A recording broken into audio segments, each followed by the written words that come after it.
Welcome back to 10 Minutes with Nick Salma, where I talk about things for 10 minutes.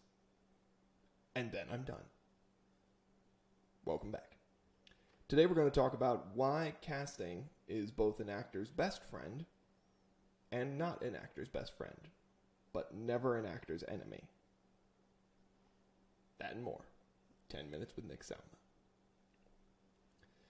So when an actor does all their prep and gets ready for an audition, typically speaking, there is only one entity, more than one person, but usually only one entity that sees that audition. That is casting.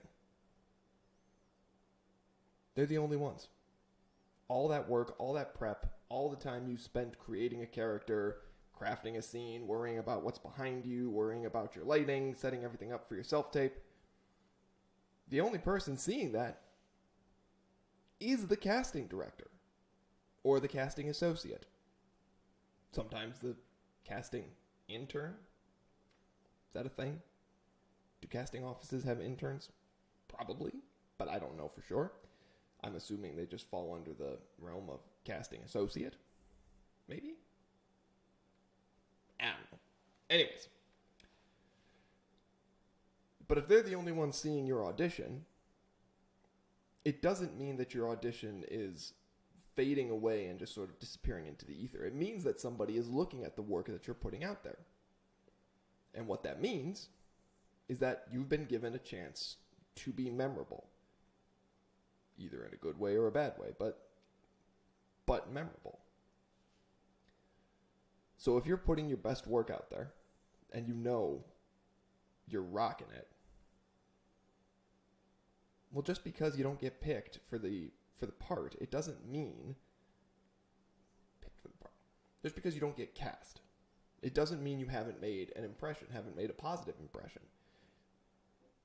The casting offices are pretty smart, and they think to themselves, geez, this was a great audition I just sat down and watched. If you put together a great audition, they mark you down. They remember you. And that's key. That's almost more key than actually getting the part. And I know actors hate hearing that. I know actors hate hearing that. I hate hearing that. Oh, the audition is the job. Oh, auditioning is more important than the actual job. Well, it doesn't feel that way, but frankly it is. Because you might be auditioning for an unpaid student film right now, but that casting director might be casting something much bigger in 2 or 3 years, and they might say to themselves, gee, who was that guy or girl or they, them, or non-binary, whatever the spectrum of gender is these days. I'm not going to wade into that because if I try and name all the genders, I'm going to forget one and then I'm going to be canceled. But they're going to remember if you put together a good performance, regardless of whether or not you were cast. And they'll call you back in. And again, they may not cast you. But if you put another good tape down, they're going to say, this guy or girl, they, them, into infinity. That was good. This is a tape. This is a person's tape who I want to push up to production. I want to push them up to casting. And if they constantly see that, a job will come your way. Casting is your best friend. They're the ones who are watching you and rooting for you and wanting you to get the part. They want everyone to get the part. They just have to also be the ones who pick. They are sitting there going to themselves, it'd be great if we could cast everybody. But you can't. That would be absurd. You'd have an infinity ensemble cast, and that would just be ridiculous. So casting is your absolute best friend. Network with casting directors when you can. Talk to them when you can. Pull every connection you can just so that they know your face. And when they know your face,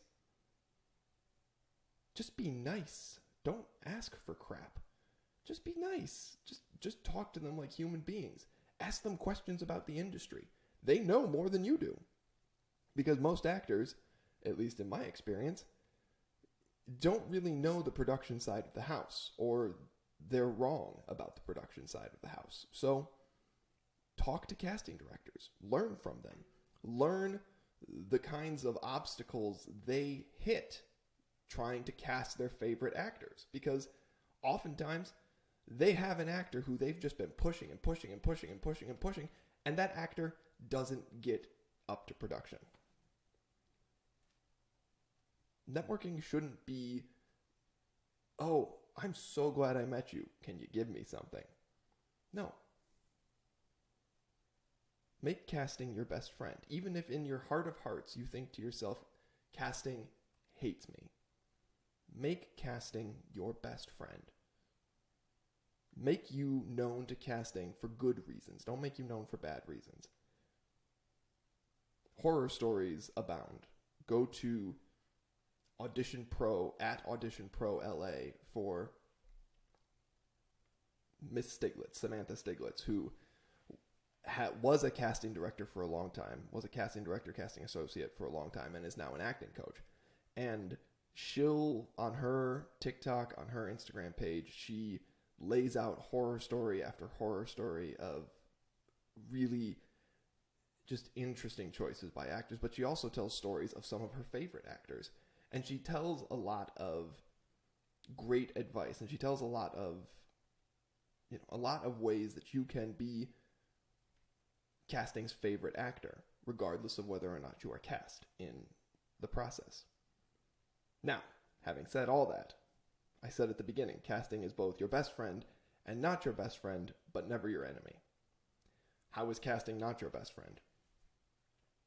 Well, that's because it is on the actor to both be aware of how their performance will come off and be aware of the type of project they're auditioning for. Casting is not going to give those answers away. They will provide a breakdown. They will provide you sides. But they're rarely going to say, hey, this is a comedy or this is a drama. No, the actor is supposed to know that information or be able to suss that information out from the sides quite clearly, or to make a choice regardless.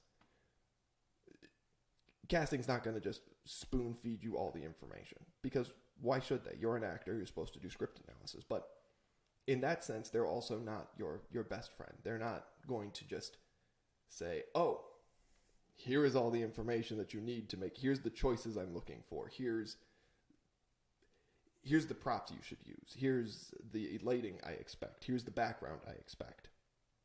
They may give you instructions on the tape, but they're not going to just say to you, they may say in the instructions, like, let me correct that. They may say in the instructions, like, we'd prefer, not a busy background. We want it, chest to head. They'll give you kind of instructions like that, but they won't then say, we want it chest to head because we specifically want to see you make the choice of somebody who's laughing but deeply sad inside. Because that's on you. But in that sense, they're not your best friend. But just because they're not your best friend doesn't make them the enemy. There is no enemy in the casting process. You should think of that way. Nobody's rooting against you. Even producers who ultimately will make the decision and say something along the lines of, yeah, not this guy. Not this girl. No, not right for the part. They're not your enemy. They're just saying, not right for the part. Not what I'm envisioning. Not what I want in here. Once you start to take on the mindset of casting is on your side, but they're not going to give you everything, and producers are not explicitly on your side, but they're not against you, the auditioning process becomes much more peaceful, becomes much more meditative, and you ultimately will put down better tape. At least that's my thought on it. I can't tell everything I think in 10 minutes, but that's what I think. And that's 10 Minutes with Nick Salma. SOWMA. Hope you enjoyed. Hope it made sense. And if it didn't, well, sucks to be you.